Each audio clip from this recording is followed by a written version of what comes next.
আকশার বাড়ির সবাই অবাক হয়ে চেয়ে আছে মহু যাকে বাবাই ভেবে জড়িয়ে ধরেছিল সেই ছেলের দিকে। মহু ভেবেই পাচ্ছে না এই ছেলে এত সাহস পেল কিভাবে। একেবারে বাবাই রুমে এসে তার বই পড়তে শুরু করে দিয়েছে। ভাবা যায়, এদিকে বাকিরাও কিছু বলছে না। অদ্ভুত তো, পাপাই বাবাই মামুনি একে কিছু বলছে না কেন, সেটাই ভাবতে ওর ব্যস্ত। বাবাই, এই ছেলেটা তোমার রুমে এসে বসে আছে আর তোমরা চুপ করে বসে আছো কেন? মহুর কথা শুনে সবাই হাসলেও ছেলেটা ভ্রু কুঁচকে তাকায়। রৌনক আকশার মেয়ের গাল টেনে বলে, তা তুই ওই ছেলেটা থেকেই জেনে নে, কেন ওকে কেউ কিছু বলছে না? বিরক্ত হয় মহু। সবাই এমন তবদা মেরে বিরক্ত হয় মহু। সবাই এমন তবদা মেরে আছে যেন আশ্চর্য তো। বিরক্ত হয় মহু। সবাই এমন তবদা মেরে আছে কেন আশ্চর্য তো। কিছু তো বলবে। মহুয়া কিছু বলতে যাবে তার আগেই ছেলেটা মুখ খোলে। তুমি বড্ড বেশি কথা বলো। বাড়ির সবাই যতটা আহ্লাদ তোমাকে দেয় ততটা কিন্তু উচিত নাই। রেগে যায় মহু। হ্যাঁ, আমার বাড়ির লোক আমাকে কতটা আহ্লাদ দেবে সেটা আপনি বলার কে? হ্যাঁ? হালকা হাসি হালকা হাসে ছেলেটা। অতঃপর বলতে শুরু করে, মিস মহুয়া আকশার নীলাঞ্জনা, মিস মহুয়া আকশার নীলাঞ্জনা ওরফে মহু, ডটার অফ রৌনক আকশার, রাইট? চোখ মুখ কুঁচকে ছেলেটা পানে তাকায় মহু। ছেলেটি আবার বলতে শুরু করে, মা মারা গেছে 15 বছর আগে। বাবাই পাপাই মামুনি আর রেহানা আপুকে নিয়ে তার পরিবার। আপাতত এইচএসসি ক্যান্ডিডেট। আরো কিছু বলবে তার আগে রৌনক আকশার মুখ খুলেন। আহ অভ্র, থামবি তুই? এসেই আমার মেয়ের পেছনে লাগতে শুরু করে দিয়েছিস। আচ্ছা, তোর না আরো পরে আসার কথা ছিল? বাবার কথা শুনে অবাক হয় মহু। এটা শুভ্র? মানে তার পাপায়ের ছেলে। কিন্তু তার তো আরো পরে আসার কথা ছিল, তাহলে এখন কেন? আর এসেছে ভালো, কিন্তু মহু যখন জড়িয়ে ধরলো তখন কথা বলল না কেন? কেন বলল না বাবাই নয় অভ্র এটা? আচ্ছা ফাজিল লোক তো। কাউকে আর কিছু বলতে না দিয়ে নিজের রুমে চলে গেল মহু। বিরক্ত লাগছে সবকিছু। মহু চলে যেতেই হাসতে হাসতে গড়িয়ে পড়ে অভ্র। রৌনক আর রেহমান আকশার এসে চাপড় মারলে বলে ওঠে, তোমাদের দুলালি বেজায় রেগে গেছে বাবা। আচ্ছা, বাই দা ওয়ে, ও কি আসলেই কখনো আমাকে দেখেনি নাকি ভুলে গেছে? রেহমান সাহেব হেসে বলেন, ও কখনোই দেখেনি তোকে। তবে যাই বলো বাবাই, তোমার মেয়ে কিন্তু তার নামের মতো সুন্দরী। আমাকে দিয়ে দিলে আমি কিছু মনে করব না। অপরর কথা শুনে রেহমান আকশার আর রৌনক আকশার অব্রের কথা শুনে রেহমান আকশার আর রৌনক আকশার দুইজন দুইজনের দিকে কিছুক্ষণ চেয়ে থাকে। অতঃপর রেহমান আকশার বলেন, আমাদের মহু মামুনি আমাদের মতোই বাদর ডিজার্ভ করে না মিস্টার আকাশ। নোপ, আমাদের মহু মামুনি তোমার মতো বাদর ডিজার্ভ করে না মিস্টার আকশার। নিজের বাবার মুখে এমন ভদ্র ভাষার অপমান সহ্য হয় অভ্রর। সে নিজেও কিছু ভাব নিয়ে বলে, তোমাদের মহুর থেকে এত স্মার্ট মেয়েরা এই অভ্র আকশারের জন্য দিওয়ানা, জানো তুমি mister Rehman Akshar? Have you any idea about this? হ্যাঁ, হয়তো তারা তোমার মেয়ের মতো অত সুন্দর না, বাট চলে। ছেলের কথা শুনে রৌনক রেহমান দুই ভাই ভ্রু কুঁচকে ফেলেন। তারপর দুইজনেই দুই কান ধরে একসাথে বলে ওঠেন, দিন দিন তুমি খুব পেকে যাচ্ছ না? তারপর পুরো পরিবার মেতে ওঠে খুনসুটিতে। শুধু আর শুধুমাত্র মহুয়া বাদে। অভ্রকে তার মোটেও সুবিধা লাগছে না। আরো এসএসসি পরীক্ষা চলমান হওয়ায় সে বাড়ির আড্ডাও যায়নি। রাতের খাবারও সে নিজের রুমেই খাবে বলে ঠিক করলো। পড়া শেষে নামাজ পড়ে রহিমা দিদুনকে ডেকে খাবার চাইলো। মেয়েকে রুমে খাবার নিতে দেখে রৌনক বুঝলেন কন্যা তার মান করেছে। তাই গিয়ে কিছুক্ষণ কথা বলে মেয়ের রাগ ভাঙালেন। তারপর মহুকে ঘুমাতে বলে নিজেও রুমে চলে গেলেন। বাকিরা তখনই খেয়ে দিয়ে শুয়ে পড়েছে। বৃষ্টিতে ভিজে সন্ধ্যার পরে বাড়ি ফেরে নভ। এখন ঢাকায় ফেরার মতো না সময় আছে তার, আর না এনার্জি। রোদ বৃষ্টি সব শরীরের উপর দিয়ে যাওয়ায় জ্বর এসে হানা দিচ্ছে। নীল আর নভর পরিবারের এখন একসাথেই তাদের নীল আর নভর পরিবার এখন একসাথেই তাদের গ্রামে বড় একটা বাড়ি করে নিয়েছে। শুধু নভই থাকে ঢাকাতে। আজ নীলের জন্মদিন হওয়ায় কাউকে না বলে গ্রামে চলে এসেছে সে। ফোনও অফ রেখেছে যাতে কেউ তার সাথে যোগাযোগ করতে না পারে। বছরে একটা দিনই তার নীলময়ীকে দেওয়ার জন্য। সেখানে কেউ বিরক্ত করবে কেন? সূর্য ডুবে যাওয়ার অনেক সময় পর ছেলেকে ভেজা কাপড়ে বাড়ি ফিরতে দেখে অবাক হননি আনোয়ারা বেগম। আনোয়ারা বেগমও এভাবে নভকে দেখে মুখে আঁচল চেপে ভেতরে চলে যান। নওশাদ শেখ চোখের জল মুছে মাথায় হাত রাখেন নভ, তারপরও নিজেও প্রস্থান করেন। আয়রা বেগম ছেলেকে ফ্রেশ হয়ে খাবার খেতে যেতে বলেন। আয়রা বেগম ছেলেকে ফ্রেশ হয়ে খেতে আসতে বলে চলে যান রান্নাঘরে। নভ কথা না বাড়িয়ে মায়ের কথা মতো কাজ করে। বড্ড ক্লান্ত সে আজ, হুড় চোখ লেগে এসেছিল। এমন সময় তার ঘরে আসলো অভ্র। মহু কখনো দরজা লক করে ঘুমায় না, তার বাবার নিষেধ, তাই অভ্র ঢুকতে অসুবিধা হলো না। রুমে ঢুকেই মহুর চুল ধরে টান দিল অভ্র। হঠাৎ চুলে ব্যথা পেয়ে নিজের চোখ খুলে নিজের সামনে অভ্রকে দেখে ক্ষেপে যায় মহু। এই, আপনি আমার রুমে কি করছেন? মহু বলে উঠল। মহুকে রাগাতে পেরে যেন সফল হয়েছে এমন ভাব নিয়ে অভ্র বসে পড়ে বেডের একপাশে। তারপর আবার মহুর মাথায় গাঁটটা মেরে বলে, এই, তোমার নামটা কত সুন্দর, অথচ তুমি এমন কাঠখোট্টা কেন? নীলাঞ্জনা নামের মতো নমনীয় হতে পারে না? নীলাঞ্জনা নামের মতো নমনীয় হতে পারো না? এক কথায় আরো বেশি রেগে যায় মহু, দাঁতে দাঁত পিষে যায়। আপনি কি যাবেন এখান থেকে? এই রাত দুপুরে ঝগড়া করার মুড নেই আমার একদমই। একভ্রু উঁচু আফসোস করে অভ্র বলে, তার মানে তুমি ঝগড়াটে? ইস, কেমন বাজে লাগবে যখন মানুষ বলবে আকসার বাড়ির ছোট মেয়েটা বড় ঝগড়টে। রেগে গিয়ে অভ্র চুল ধরে টানে মহু। আমি ঝগড়াটে? রাত দুপুরে অন্যের ঘরে কি আমি গিয়েছি নাকি তুমি গিয়েছ?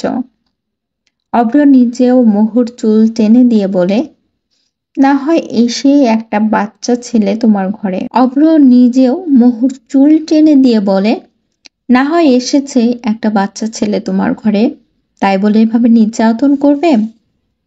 মহু হতবাক হয় অভ্রর কথায়। অভ্র নাকি বাচ্চা, আর সে শিশু নির্যাতন করছে, এত বড় কথা। আমারও শুরু হয় খুনসুটি। যা দেখে কেউ বলবে না এই মানব মানবী আজই প্রথম দেখা। বড় চাচা আমার চোখের নিচটা দেখলেন, হাতে পালসটাও চেক করলেন। বললেন, কি রে মা, এখনো তুই অ্যানিমিয়ায় ভুগছিস? মাঝখানে তো পুরো সুস্থ হয়ে গিয়েছিলি।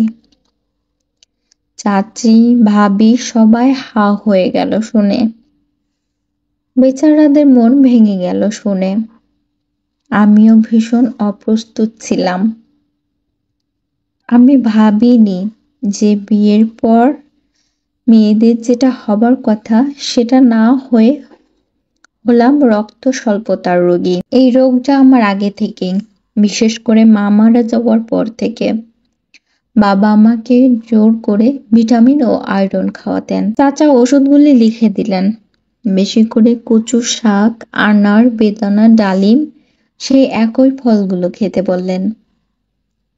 চাচি মৌ ভাবিকে কি যেন বলতে লাগলেন। মৌ ভাবি আমাকে কাছে ডেকে নিয়ে মুখখানি পরম মমতায় হাত ছুঁয়ে তার চোখের দিকে মৌ ভাবি আমাকে কাছে ডেকে নিয়ে মুখখানি পরম মমতায় হাত ছুঁয়ে আমার চোখের দিকে চাইল। বলল, কি হয়েছে ননদিনী? আমি তোমার বোনের মতো, আমাকে বলো। আমি বললাম, কই ভাবি, কিছু না। সে বলল, বন্ধন তোমাকে আদর টাদর করে না? সে বলল, তাহলে সব কি শুনছি? তোমার অ্যানিমিয়া এখন কেন থাকবে? বড়লোক আর্মির বধূ তুমি, খাবা দাবা, বরের সাথে ঘুরবা আর বাচ্চা নিয়ে নিবা। তোমার যে বয়স হয়েছে তাতে তোমার কতবার মা হওয়ার কথা ছিল? আমি ভাবির কথার কোনো উত্তর খুঁজে পেলাম না। আমার তো সবে বিয়ে হয়েছে ভাবি, এর ভেতরে কতবার মা হওয়া যায়? অবাক হয়ে ভাবির কথা শুনলাম। ভাবি বলল, আরে সেটা বলিনি, বলতে চেয়েছিলাম যে বিয়ের সাথে সাথে মা হয়ে গেলে আরো 2বার কি 3বার মা হতে পারতে তুমি। ভাবির দুষ্টুমিতে আমি হেসে দিলাম, কিন্তু আমি বারবার মোবাইলটা দেখছি আর উদাস দীর্ঘ নিঃশ্বাস বারবার করছি। ভাবির দুষ্টুমিতে আমিও হেসে দিলাম, কিন্তু আমি বারবার মোবাইলটা দেখছি আর উদাস দীর্ঘশ্বাস ফেলছি, যেটা ভাবি বুঝে ফেলল। ভাবি বলল, এই তুমি সত্যি করে বলো তো কি হয়েছে? উনার জন্য কি মন খারাপ করছে, নাকি মিস করছো ওনাকে? ফোন করো তাহলে। আমার চোখ ফের ছলছল হলো। ভাবিকে জড়িয়ে ধরে ফুঁপিয়ে উঠলাম, আমার কিছু ভালো লাগছে না ভাবি, আমি উনাকে অনেক মিস করছি। ভাবি বলল, আরে বোকা, কাঁদছো কেন? এটা তো ভালো কথা। উনাকে ফোন দাও আর এখানে আসতে বলো। বললাম, করেছিলাম তো, উনি ধরেননি। ভাবি আবার বলল, ধরেননি মানে কি হয়েছে? আমি মোটামুটি ভাবিকে খুলে বললাম, আর এটাও বললাম আজ আসবেন না। এটা শোনার পর আমার কোনো কিছুই আর ভালো লাগছে না। আহা, ছেলে মানুষ, হঠাৎ রেগে গিয়ে তারা কিছু বলতে পারে না, বিশেষ করে মেয়ে মানুষকে, আর যাকে সে ভালোবাসে তাকে। অন্যজন তোমার হাত ধরে টানাটানি করছে বাইরে এসে, সে দেখেছে, রেগে যাওয়াই তো স্বাভাবিক। আমাকে ভাবি বলল, শোনো, কয়েকটা সময় ছেলেরা মানে স্বামী চায় একান্তে স্ত্রীকে কাছে পেতে, বিশেষ করে যখন ঘরে ফেরে। সারাদিন কাজের চাপে তারা ঘরে কেন আসে? শান্তি খুঁজতে। সেই শান্তির দিকে খেয়াল রাখা আমাদের স্ত্রীদের কাজ। তাছাড়া বাইরে থেকে আসলে স্বামীর চেহারা দেখে বুঝে নিতে হয় সে কি চায়। মন ভালো থাকলে হাসি মুখে কথা বলবে, আর যখন মন খারাপ থাকবে কিছুক্ষণ চুপচাপ, কিন্তু সব সময় তাকে সন্তুষ্ট রাখার চেষ্টা তোমাকে করতে হবে। আমি মনোযোগ দিয়ে ভাবির কথাগুলো শুনছিলাম। আচ্ছা, ফোনটা দাও, আমি কথা বলে দেখি। আমি বললাম, কি বলবা ভাবি? ভাবি বলল, কেন আমার ননদীকে জ্বলাচ্ছেন? আমার ভাইকে। ভাবি বলল, কেন আমার ননদীকে জ্বলাচ্ছেন? আপনার ভাইকে গিয়ে ঝাড়েন, এসব বলে ঝাড়বো ওনাকে। আমি বললাম, হায় আল্লাহ, না না ভাবি, উনি এটাতে আরো রেগে যাবেন। ভাবি বলল, আরে পাগল, সত্যি সত্যি সব বলবো নাকি? আহা, ফোনটা দাও তো, তারপর দেখছি। আমার কাছ থেকে ফোনটা নিয়ে নিল ভাবি। বন্ধনকে ডায়াল করে। ভাবি বেশ বাকপটু। বন্ধন ফোন ধরে। ভাবি গুছিয়ে সুন্দর করে কথা বলে তার সাথে। ভাবি বলল, তোমার বর তো খুবই ভালো লোক। সে বলল যুদ্ধ বিমানে কিছু পরীক্ষা নিরীক্ষা চালাবে মিরপুর পার্বাতে। ওখানে ইনচার্জে তোমার বর। আর তোমার শরীর কেমন, কি হয়েছে বারবার জানতে চেয়েছে। কত উতলা দেখলাম তাকে। ফোনটা দিলাম, কথা বললে না কেন বোকাম্মি? আমি আসলে অনেক ঘাবড়ে গিয়েছিলাম ভাবি, সেই ভয়ে ফোনটা ধরিনি। যদি এবার বন্ধন তাকে এমন কিছু বলে দেয় তবে সে আবার কষ্ট পাবে। বাব্বা, কি ভাব তখন দেখালে বন্ধু সাহেব। ভাবি বলল, বাব্বা, কি ভাব তখন দেখালো বন্ধন সাহেব। তুমি তো দেখোইনি। মানে বলিয়া ওড়াই, মনে মনে বলিয়া ওড়াই। তবে সুখের কথা বন্ধন ভাবিকে বলে দিয়েছে। তার ভাবিকে বলে দি তবে সুখের কথা বন্ধন ভাবিকে বলে দিয়েছে। ভাবিও থাকুক আজ আপনাদের সাথে। আমি বরং ওকে সে বলল, ভাবি, ও আজকে থাকুক আপনাদের সাথে। বন্ধন ভাবিকে বলল, ভাবি, ও আজকে আপনাদের সাথে থাকুক। আমি বরং ওকে কাল এসে নিয়ে যাব। আমি যেন ভালো মতো খাওয়া দাওয়া করি, নিজের খেয়াল রাখি, এটাও বলল সে ভাবিকে। আমি খেয়ে দিয়ে ভাবির পাশে শুয়ে পড়ি। সত্যি ভাবিটা বড়ই লক্ষ্মী। কানন ভাই গেস্ট রুমে চলে যায়। আমার বুকটা খুব হালকা লাগছে, তবে খুব ঘুম পাচ্ছে এখন আমার। পাবেই তো। বন্ধনের জন্য কি কম চোখের পানি ফেলেছি আজকে। আর একবার আদর করতে চাইলে ঠিকই বলবো আপনাকে, কেন আমায় এত কাঁদিয়েছেন। তখন অত সহজে আদর করতে দিব না, বুঝবে তখন। কিন্তু আমিও যে এসব ভাবতে ভাবতে আবারও ঘুমিয়ে পড়লাম। বন্ধন তো অবাক করে দিয়ে পরদিন সকাল 7টায় এসে হাজির। চাচি ও ভাবি পুরোই অপ্রস্তুত। আজ প্রথম এসেছে বন্ধন আমাদের বাসায়। তড়িঘড়ি করে নাস্তার আয়োজন করে। কাননও বাইরে থেকে কিছু নাস্তা, পরোটা, স্যুপ, চিকেন ফ্রাই নিয়ে আসে। চাচি জর্দা সেমাই করে দেন ঝটপট। পায়েস করতে চেয়েছিলেন, কিন্তু বন্ধন বলল তার তাড়া আছে। নীল স্যুট, ক্যাপ আর সানগ্লাস লাগিয়ে এসেছে সে। কিন্তু এই পোশাক তো কালকে দেখিনি। সেনা বিভাগ থেকে পরে এসেছেন। আমি বললাম, কিন্তু এই পোশাক তো আমি কালকে দেখিনি। সেনা বিভাগ থেকে কি পরে এসেছেন? আমার আর চোখ আমাকে আর চোখে তাকায় তার স্বামী। আমাকে আর চোখে তাকিয়েছে সে। আমার স্বামী যে এত হ্যান্ডসাম, আগে তো মনে হয়নি। সবার সাথে বন্ধন কুশল বিনিময় করলো। চাচা চাচিদের হাতে পায়ে দিয়ে সালাম করলো। গাড়ি থেকে একটা ডালা নামিয়ে তাতে স্যান্ডউইচ, নুডলস, বিভিন্ন ধরনের ফলমূল সাজানো। আর্মিদের সকাল বা বিকালের নাস্তা যেটা এভাবে সাজিয়ে পরিবেশন করে, আমি এটা আগেও দেখেছি। চাচাকে জিজ্ঞেস করে মৃদুর মাথা ঘোরানোর ব্যাপারটা, চিন্তার কিছু আছে কিনা, বা টেস্ট করা লাগবে কিনা, বা বাইরে নিয়ে মৃদুকে চিকিৎসা করাতে হবে কিনা। চাচাকে জিজ্ঞেস করে আমার মাথা ঘোরানোর ব্যাপারটা, চিন্তার কিছু আছে কিনা, টেস্ট লাগবে কিনা, বা বাইরে নিয়ে আমাকে চিকিৎসা করাতে হবে কিনা। একসাথে এত প্রশ্ন শুনে চাচাও হেসে দেন। তিনি বলেন, কিচ্ছু লাগবে না, যা ওষুধ দিয়েছি তাতেই চলবে। তোমার ওয়াইফকে ভালো করে খেতে বলবে। And my Son, give her proper time. তোমরা বাইরে কোথা থেকে ঘুরে আসলে, ভালো মেডিকেয়ার হবে এটা। বন্ধন বলল, জি চাচা, ঘুরে আসবো খুব দ্রুত, চিন্তা করবেন না। আমি এবার গাড়িতে উঠলাম। আজ ও আজও হালকা অফ হোয়াইট কালারের শাড়ি, লাল বেনারসি ব্লাউজ দিয়ে পরেছি। ব্লাউজটা কালকেরই ছিল। রাতে ভাবি চেঞ্জের জন্য ঢিলেঢালা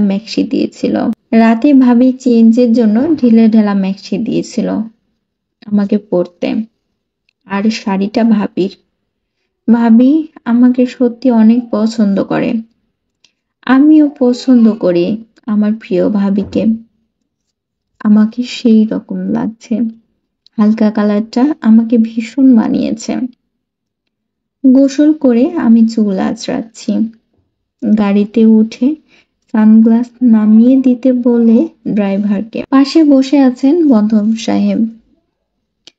আমার দিকে বারবার তাকায়। আমি অভিমানী মুখ করে গ্লাসের পাশে দিয়ে প্রকৃতি দেখছি। হঠাৎ বন্ধন আমার গা ঘেঁষে বসে। মিতু টের পায় আমি টের পেলাম বন্ধনের হাত আমার এক হাত। বন্ধনের এক হাত আমার শরীরের পেছন দিকে তার বাহুতে চলে গেছে। পেটে স্পর্শ করতে চাইছে বন্ধন। আমার খোলা চুলের ধার ঘেঁষে ঘাড়ের কাছে মুখ ছোঁয়ায় ফের। আমি বললাম, কি করছেন? ড্রাইভার সাহেব তো সামনে।